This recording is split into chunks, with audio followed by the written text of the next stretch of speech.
Hello, നമസ്കാരമുണ്ട്. ഭുജങ്കയ്യൻ്റെ ദശാവതാരങ്ങൾ ശ്രീകൃഷ്ണ ആലനഹള്ളി എഴുതിയ പുസ്തകം കന്നഡ നോവലാണ്. 80കളിൽ വന്ന അതിൻ്റെ മലയാളം പരിഭാഷ, അതിനെക്കുറിച്ചാണ് നമ്മളിന്ന് സംസാരിക്കുന്നത്. പക്ഷേ പുസ്തകത്തിലേക്ക് കിടക്കുന്നതിന് മുമ്പേ പുസ്തകങ്ങൾ, അതും പഴയ പുസ്തകങ്ങൾ നമ്മൾ ഇന്ന് വായിക്കുമ്പോൾ അതിൻ്റെ ഒരു പെർസ്പെക്റ്റീവ് എന്താണ് എന്നുള്ളത് ഒന്ന് ഇൻട്രസ്റ്റിംഗ് ആയിരിക്കും. കാരണം ഭുജങ്കയ്യൻ്റെ ദശാവതാരങ്ങൾ 80കളിൽ ആണ് കന്നഡയിൽ വരുന്നത്. അത് കഴിഞ്ഞ് മലയാളത്തിലേക്ക് പരിഭാഷപ്പെടുത്തി അത് മാതൃഭൂമിയിൽ സീരിയലൈസ് ചെയ്ത് വന്നു.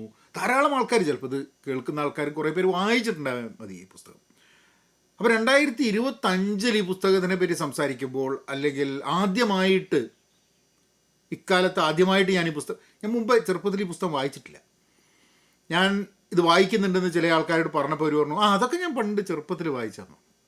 അപ്പോൾ കുറേ ആൾക്കാർ വായിച്ചിട്ടുണ്ടാവും. അങ്ങനെ ഒരു പുസ്തകം നമ്മൾ ഈ 2024-25 കാലഘട്ടത്തിൽ വായിച്ചിട്ട് അതിനെപ്പറ്റി സംസാരിക്കുമ്പോൾ അതിനുള്ള പ്രസക്തി എന്താണ് എന്നുള്ളതൊരു ഇൻട്രസ്റ്റിംഗ് ചോദ്യമാണ്. പുതുമ ഉണ്ടാകുമോ എന്നുള്ളത്. കാരണം ഒരു കാലഘട്ടത്തിൽ എഴുതപ്പെടുന്ന നോവലാണ് അല്ലേ. അത് കഴിഞ്ഞിട്ടിപ്പം 80കൾ എന്ന് പറഞ്ഞു കഴിഞ്ഞാൽ അത് കഴിഞ്ഞിട്ട് ഇങ്ങോട്ട് ഏതാണ്ടൊരു 30 വർഷം കഴിഞ്ഞു. ആ 30 വർഷം കഴിയുന്ന സമയത്ത് ലോകം ധാരാളം, അതായത് എഴുതുന്ന സമയത്ത് മൊബൈൽ ഫോണില്ല, ഇൻ്റർനെറ്റ് ഇല്ല. ഇതൊരു ഗ്രാമം, മാതള്ളി എന്ന് പറഞ്ഞ ഗ്രാമത്തെക്കുറിച്ചാണ്. അവിടെയുള്ള ഭുജങ്കയ്യൻ എന്ന് പറഞ്ഞ ആളെക്കുറിച്ചും അയാളുടെ അവിടെയുള്ള മാതള്ളി നാട്ടുകാരെക്കുറിച്ചും അങ്ങനെയുള്ള ഒരു കഥയാണ്. അന്ന് അങ്ങനത്തെ ഒരു കഥ ഇന്ന് വായിക്കുന്ന സമയത്ത് അത് നമ്മളിൽ എന്ത് തോട്ട്സാണ് കൊണ്ടുവരുന്നത് എന്നുള്ളത് വാട്ട് ഈസ് മോർ ഇൻട്രസ്റ്റിംഗ് എനിക്ക് ഈ പുസ്തകത്തിനെ കുറിച്ച്. അപ്പോൾ നമുക്ക് അതിലേക്ക് ഇങ്ങനെ കിടക്കാം. അപ്പോൾ ഇതിൻ്റെ ഒരു വായിച്ചിട്ടില്ലാത്തവർക്ക്, അല്ലെങ്കിൽ വായിച്ചിട്ടും അതിൻ്റെ ഒരു ഓർമ്മ പുതുക്കാൻ വേണ്ടിയിട്ട്, മാതള്ളി എന്ന് പറഞ്ഞൊരു ഗ്രാമം, ഒരു കർഷക ഗ്രാമം. അവിടെ മഴയൊന്നും പെയ്യുന്നില്ല, അപ്പം ആൾക്കാരിങ്ങനെ ഉഴുതുകൊണ്ടിരിക്കുന്നുണ്ട്. പക്ഷേ അതിൻ്റെ ബുദ്ധിമുട്ടുകൾ, മഴ പെയ്തില്ലെങ്കിൽ ഡ്രോട്ട്, കാര്യങ്ങൾ, ഇങ്ങനത്തെ കുറേ പ്രശ്നങ്ങൾ അവർക്കുണ്ട്. അവിടെ ഭുജങ്കയ്യൻ എന്ന് പറഞ്ഞ ആളുണ്ട്. ഭുജങ്കയ്യൻ കർഷകനാണ്.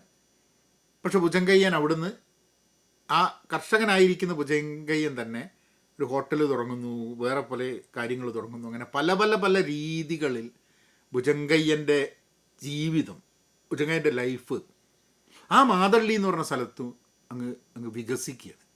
His expanding himself within that small area.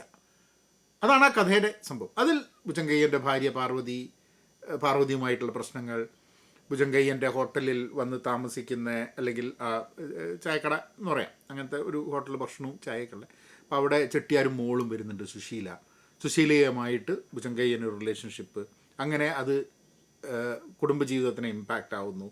അങ്ങനെ സുശീലയുടെ കൂടി ജീവിക്കുന്നു. അങ്ങനെയൊക്കെ വെച്ചിട്ട് ഇങ്ങനെ പോയിക്കൊണ്ടിരിക്കുന്നൊരു കഥയാണ്. ഞാൻ അതിലേക്ക് ഡീറ്റെയിൽ ആയി പോകുന്നില്ല, കാരണം അത് നിങ്ങൾ വായിച്ചിരിക്കേണ്ട കഥയാണ്. പക്ഷെ എനിക്ക് ഈ പുസ്തകം വായിച്ചുകൊണ്ടിരിക്കുന്ന സമയത്ത് എൻ്റെ ഭുജങ്കയ്യൻ എന്നുള്ള ക്യാരക്ടറെ പറ്റി സംസാരിക്കുമ്പം എൻ്റർപ്രൈസിങ് എന്നുള്ള ഒരു വാക്കാണ് എൻ്റെ മനസ്സിലിങ്ങനെ വന്നു കൊടുക്കുന്നത്. അതായത് സ്റ്റാർട്ടപ്പ്, ഓൺട്രപ്രണർഷിപ്പ്, ഇങ്ങനത്തെ കാര്യങ്ങളൊന്നും പ്രോബ്ലി 80കളിൽ അങ്ങനത്തെ ചർച്ചകളുണ്ടായിരുന്നു. സ്മോൾ ബിസിനസ്, ആൾക്കാർ ബിസിനസ് തുടങ്ങുന്നു എന്നുള്ള അല്ലാണ്ട് നമ്മൾ ഇന്ന് കാണുന്ന പോലെ ഒരു ഡിജിറ്റൽ യുഗത്തിലെ ഈ സ്റ്റാർട്ടപ്പ്, എൻ്റർപ്രൈസിങ്, ഓൺട്രപ്രണർ എന്നുള്ള സംഭവം ഒന്നും ഉണ്ടായില്ല. പക്ഷേ ഭുജങ്കയ്യൻ്റെ ഫണ്ടമെൻ്റൽ ക്വാളിറ്റി അതാണ്. ഒരു സാധ്യത മനസ്സിലാക്കുക, ക്യാഷ് ഇൻ ആൻ ഓപ്പർച്യൂണിറ്റി, ഇതൊക്കെയായിരുന്നു ഭുജങ്കയ്യൻ്റെ. അതായത് ഒരു ഗ്രാമത്തിൽ, വലിയ നഗരത്തിലും വലിയ അങ്ങനെ സെറ്റപ്പിലും ഭയങ്കരമായിട്ടുള്ള പഠിപ്പും ഇതൊന്നും ആവശ്യമില്ല. ആ ഫണ്ടമെൻ്റൽ നേച്ചർ ഓഫ് ഒരു സാധ്യത, ഒരു ഓപ്പർച്യൂണിറ്റി കാണുമ്പം ഇവിടെ എന്തെങ്കിലുമൊക്കെ ചെയ്യാൻ പറ്റും, let's try to do something എന്ന് വിചാരിക്കുന്നൊരു സംഭവം. അത് ഭയങ്കര രസകരമായിട്ട് ഈ പുസ്തകത്തിൽ പറയുന്നുണ്ട്. അതിൽ ഭുജങ്കയ്യന് ഒരു സ്ഥലത്ത് ഇരുന്നിട്ട് ഇങ്ങനെ ഒരു ബസ് വരാൻ ലേറ്റ് ആവുകയാണ്. അപ്പോൾ ആൾക്കാർക്ക് അവിടെ അങ്ങനെ കാത്തിക്കുന്ന ആൾക്കാർക്ക് കുടിക്കാൻ പാടില്ല, ചായ ഇട്ടില്ല, അടുത്തൊന്നുമില്ല. അങ്ങനെയാണ്. അതായത് ഒരു നെസസിറ്റി, ഒരു നീഡ് കണ്ടെത്തിയിട്ട് ആ നീഡിനനുസരിച്ച് ഹോട്ടൽ തുടങ്ങാമെന്ന് പറഞ്ഞ് ഭുജങ്കയ്യൻ തുടങ്ങുകയാണ്. അപ്പോൾ ഭുജങ്കയ്യൻ ഹോട്ടൽ തുടങ്ങട്ടെ എന്നുള്ള ഐഡിയ പറഞ്ഞപ്പോൾ എല്ലാവരും പിന്തിരിപ്പിക്കും. നടക്കില്ലെന്ന് തന്നെ കൊണ്ടാവുമോ, നീ പറ്റില്ല, ആൾക്കാരുടെ എച്ചിൽ വാരിയാണോ അത് ഇതാന്നൊക്കെ പറഞ്ഞിട്ട് അയാൾ ചോദിക്കുന്ന എല്ലാ ആൾക്കാരും അയാളോട് പറയും. എന്നിട്ട് അയാൾ മുന്നോട്ട് പോവുകയാണ്. അങ്ങനെ ഹോട്ടൽ വൻ വിജയമാവുകയാണ്. പിന്നെ അതിൻ്റെ പ്രശ്നങ്ങളും കാര്യങ്ങളും പിന്നെ ആ നാട്ടുകാരുമായിട്ടുള്ളതും അവിടുത്തെ അന്ധവിശ്വാസവും അതും ഇതും ഒക്കെ ആയിട്ടുള്ള ഒക്കെ അതിൻ്റെ ഫാക്ടറാണ്. പക്ഷേ ഇതിനെയൊക്കെ നമ്മൾ ആ കഥയെ മൊത്തം എടുത്തിട്ട് ഒരു 2025 ഒരു ഭുജങ്കയ്യനെ നമ്മൾ ഇതാക്കുക. ചിലപ്പോൾ മാതള്ളി എന്ന് പറഞ്ഞൊരു ഗ്രാമം ആയിരിക്കില്ല, ചിലപ്പം ഒരു നഗരമായിരിക്കും, ചെറിയൊരു പട്ടണമായിരിക്കാൻ മതി, എന്തെങ്കിലും. പക്ഷേ എല്ലാവരുടെയും മുമ്പിൽ എല്ലാവർക്കും കാണാൻ പാകത്തിൽ സാധ്യതകളുണ്ട്. ആരും കാണാതെ ഒരു വ്യക്തി അത് കാണുകയും ആ ഒരു ഫസ്റ്റ് ആക്ഷൻ എടുക്കുകയാണ്. ആ, ഇവിടെ എന്തെങ്കിലുമൊക്കെ നടക്കും, നമുക്കെന്തെങ്കിലുമൊക്കെ ചെയ്യാമെന്നുള്ളത്. അങ്ങനെ ഭുജങ്കയ്യൻ ഹോട്ടൽ മാത്രമല്ല, അത് കഴിഞ്ഞിട്ട് ഭുജങ്കയ്യൻ വേറെയും സാധ്യതകളാണ് കാണുന്നു. ആ സാധ്യതകളിലൂടെയൊക്കെ കുഴൽക്കിണറിൻ്റെ ഒരു സാധ്യത വരുന്നു, അങ്ങനെ കാര്യങ്ങൾ.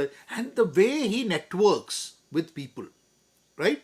ആ ഒരു സ്ഥാപനം നടത്തുമ്പോഴും ആ സ്ഥാപനത്തിൽ ജോലി എടുക്കുന്ന ആൾക്കാർക്ക് ആ ജോലിക്ക് വേണ്ടിയിട്ടുള്ള വരുമാനം, അവർക്കൊരു പാർട്ട്ണർഷിപ്പ്, ഒരു ownership in that whole thing, ഇങ്ങനെയുള്ള കുറേ ഫാക്ടേഴ്സും കൂടെ അതിൻ്റെ ഭാഗമായിട്ട് വരുന്നുണ്ട്.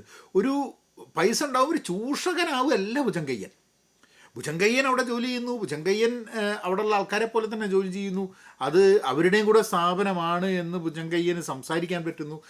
ഇത് ഞാൻ പറയുന്നത് ഒരു ആംഗിൾ ഓഫ് ദ ബുക്ക് മാത്രമാണ് കേട്ടോ. ഇത് അങ്ങനെയല്ല ആ പുസ്തകത്തിനെ. ചിലപ്പം ആ പുസ്തകം വായിക്കുന്ന സമയത്ത് സുശീലയുമായിട്ടുള്ള ഭുജങ്കയ്യൻ്റെ റിലേഷൻഷിപ്പ്, പാർവതി ഭാര്യയുമായിട്ടുള്ള റിലേഷൻഷിപ്പ്, ഭുജങ്കയ്യൻ്റെ മോറൽ ഡിലേമ ഓഫ് സുശീലയോടുള്ള ഇഷ്ടം വരുന്ന സമയത്ത് എങ്ങനെ മാറണം, പിന്നെ സുശീലയുടെ അച്ഛൻ ചെട്ടിയാരുമായിട്ടുള്ള ഹിസ് ഇൻട്രാക്ഷൻ, പാർവതിയുടെ അച്ഛൻ ഫാദർ ഇൻ ലോ ആയിട്ടുള്ള അയാളുടെ ഇൻട്രാക്ഷൻസ്, ഇതിൽ കുറേ കാര്യങ്ങളൊക്കെ നമ്മളുടെ സമൂഹം തന്നെ നമ്മളുടെ ശരി തെറ്റുകളും ഒക്കെ മാറിയിട്ടുണ്ട്, പൊളിറ്റിക്കൽ കറക്റ്റ്നെസ് ഒക്കെ മാറിയിട്ടുണ്ട് ഒരു 30 വർഷത്തിനുള്ളിൽ. അപ്പോൾ സ്വാഭാവികമായിട്ടും അങ്ങനത്തെ കാര്യങ്ങൾ നോക്കുമ്പോൾ അന്നത്തെ കാലഘട്ടത്തിൽ വളരെ പ്രോഗ്രസീവായിട്ടുള്ള ഒരാളും കൂടിയാണ് ഭുജങ്കയ്യൻ എന്നുള്ളതാണ്.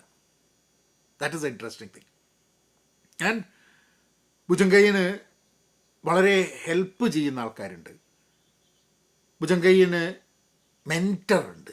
ആ മെൻറ്റർഷിപ്പ് എന്നുള്ളൊരു സംഭവമൊക്കെ കോൺസെപ്റ്റ് എനിക്ക് ഭയങ്കര രസകരമായിട്ട് തോന്നി.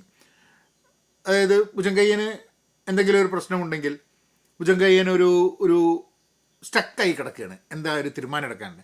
അപ്പോൾ ആ തീരുമാനത്തിന് വേണ്ടിയിട്ട് Bhujangayyan has a mentor who will help him. ആ മെൻറ്റർ സൈക്കോളജിക്കലി മാത്രമല്ല ഫൈനാൻഷ്യലിയും ഹെൽപ്പ് ചെയ്യുന്നൊരു സംഭവം. ദർ ഇസ് എ ട്രസ്റ്റ് എന്നൊക്കെ പറഞ്ഞ സംഭവം ഉണ്ടല്ലോ. അതിൻ്റെ കൂടെ ബാക്കി അപ്പുറത്ത് ഇങ്ങനെ ഭുജങ്കയ്യനെ താറടിച്ച് കാണിക്കാനും ഭുജങ്കയ്യനെ വലിച്ചിടാനും ഒക്കെ വേണ്ടിയിട്ടുള്ള ആൾക്കാർ വേറെ നടക്കുന്നുണ്ട്. അപ്പോൾ ഈ സംഭവങ്ങളൊന്നും ഇന്നും മാറിയിട്ടില്ല എന്നുള്ളതാണ്. നമ്മളെന്തെങ്കിലും സാധനം ചെയ്യാൻ തുടങ്ങി കഴിഞ്ഞിട്ടുണ്ടെങ്കിൽ അതിനൊക്കെ താറടിച്ച് കാണിക്കാൻ വേണ്ടി ആൾക്കാരുണ്ട്. പിന്നെ കണ്ണുകടി, ഇങ്ങനത്തെ കാര്യങ്ങളൊക്കെ ഉണ്ട്. നമുക്ക് റിലേഷൻഷിപ്പിൽ നമുക്കുണ്ടാവുന്ന problems and all these things. എനിക്ക് തോന്നുന്നത് ആ മാതള്ളി എന്നുള്ളൊരു ഗ്രാമം നമ്മളുടെയൊക്കെ ജീവിതത്തിൽ നമ്മളൊക്കെ ഒരു മാതള്ളിക്കാരനായിട്ട്, നമ്മളുടെ ഉള്ളിലൊക്കെ ഒരു ഭുജങ്കയ്യൻ, നമുക്കൊക്കെ ഈ ദശാവതാരം എന്ന് പറയുന്ന സാധനം ഒരു 10-20 വർഷത്തെ ഒരു കരിയർ, അല്ലെ 30 വർഷത്തെ ഒരു അഡൽട്ട് ആയതിനു ശേഷം 30 വർഷത്തെ ഒരു ജീവിതം എന്നൊക്കെ നോക്കി കഴിഞ്ഞിട്ടുണ്ടെങ്കിൽ ഇൻട്രസ്റ്റിംഗ്ലി നമ്മളൊക്കെ ഇതേപോലുള്ള ദശാവതാരങ്ങളിലൂടെ പോകുന്നുണ്ട്. ജോലിയുടെ ഭാഗമായാലും നമ്മളുടെ റോളുകളുടെ ഭാഗമായാലും, ഒരു മകൻ, കാമുകൻ, കാമുകി, ഭർത്താവ്, ഭാര്യ, സുഹൃത്ത്, അച്ഛൻ, അമ്മ, സഹോദരങ്ങൾ, അങ്ങനെ എത്രയ്ക്കോ റോളുകൾ ജീവിതത്തിൽ. അതേപോലെ കമ്പനികളിൽ പല പല മേഖലകൾ, പല പല കാര്യങ്ങൾ, ഓരോന്നിലും കൈ തൊടുക, ഓരോ കാര്യം തുടങ്ങുക, പരാജയപ്പെടുക, വിജയിക്കുക, വിജയിച്ചിട്ട് സസ്റ്റൈനബിളായി കൊണ്ടുപോകാതിരിക്കുക, ചിലത് സസ്റ്റൈനബിൾ ആവുക, ഒരേ സമയത്ത് തുടങ്ങിയിട്ട് പല പല പല ലെവലിൽ എത്തിപ്പോവുക ആൾക്കാർ. ഇങ്ങനെ കുറേ സംഭവങ്ങൾ നമ്മളുടെ ജീവിതത്തിലും ഔദ്യോഗിക ജീവിതത്തിലും വ്യക്തിപരമായ ജീവിതത്തിലൊക്കെ ഉള്ളതിൽ നമുക്ക് മാതള്ളിക്കാരെയും ഭുജങ്കയ്യനെയും ദശാവതാരങ്ങളെയും ഒക്കെ കാണാൻ പറ്റും എന്നുള്ളതാണ് എൻ്റെ രസം. ഐ തിങ്ക് എന്തുകൊണ്ട് ഇപ്പോൾ പഴയ പുസ്തകങ്ങൾ നോക്കുന്ന സമയത്ത് ചിലപ്പോൾ ആൾക്കാർ വിചാരിക്കും ഇതൊരു പഴയ പുസ്തകമല്ലേ, പുതിയ പുസ്തകം വായിക്കണ്ടേ? അല്ല, നമ്മൾ ചില പഴയ പുസ്തകങ്ങൾ വായിച്ചിട്ട്, മുമ്പ് വായിച്ചിട്ടില്ലെങ്കിൽ അത് വായിച്ചിട്ട് ഇന്നത്തെ കാലത്ത് ഇൻ 2025 ആ പുസ്തകത്തെ നോക്കുകയും മനസ്സിലാക്കാൻ ശ്രമിക്കുകയും എന്ന് പറയുന്നത് it is an experience by itself എന്നാണ് എനിക്ക് തോന്നുന്നത്. അതാണ് എനിക്ക് ഭുജങ്കയ്യൻ്റെ ദശാവതാരങ്ങൾ വായിച്ചപ്പോൾ. അങ്ങനെ തന്നെ ഞാൻ വായിക്കാതെ ചെറുപ്പത്തിലൊന്നും തീരെ വായിക്കലുണ്ടായിരുന്നില്ല. അമ്മോ, തല്ലി വായിപ്പിക്കണം എന്നുള്ള മാതിരിയാണ്. അപ്പോൾ ഇന്ന് ഇക്കാലത്ത് 19 വയസ്സൊക്കെ കഴിയുന്ന സമയത്ത് നമ്മളിപ്പോൾ ഒരു പുസ്തകം വായിക്കുന്ന സമയത്ത് I think maybe I am able to connect with these things. ഒരു 30-35 വർഷം മുമ്പേ ആയിരുന്നു ഞാൻ പുസ്തകം വായിക്കുന്നതെന്നുണ്ടെങ്കിൽ, 80കളിലാണ് വന്നിട്ടുള്ളത്, ഒരു 20 വർഷം മുമ്പേ, 25 വർഷം മുമ്പ് വായിക്കണം വിചാരിക്കുകയാണെങ്കിൽ അന്ന് എനിക്ക് മനസ്സിലാക്കാൻ പറ്റുന്നതിനെക്കാളും കൂടുതൽ ചിലപ്പോൾ ഇന്ന് മനസ്സിലാക്കാൻ പറ്റാൻ മതി. പക്ഷെ അന്ന് ഈ പുസ്തകം വായിച്ചിട്ടുണ്ടായിരുന്നെങ്കിൽ അത് മനസ്സിലാക്കിയത് കൊണ്ട് എൻ്റെ ജീവിതത്തിൽ വല്ല മാറ്റങ്ങളും വരുമായിരുന്നു. Probably, I don't know. But I think even now going back and reading books that were written some time ago, that can really be very revealing and insightful എന്നാണ് തോന്നുന്നത്. ഭുജങ്കയ്യൻ്റെ ദശാവതാരങ്ങൾ വേറൊരു പുസ്തകമായിട്ട് അടുത്ത എപ്പിസോഡിൽ ഇനിയും വരാം. എന്നപ്പം അങ്ങനെയാണ്.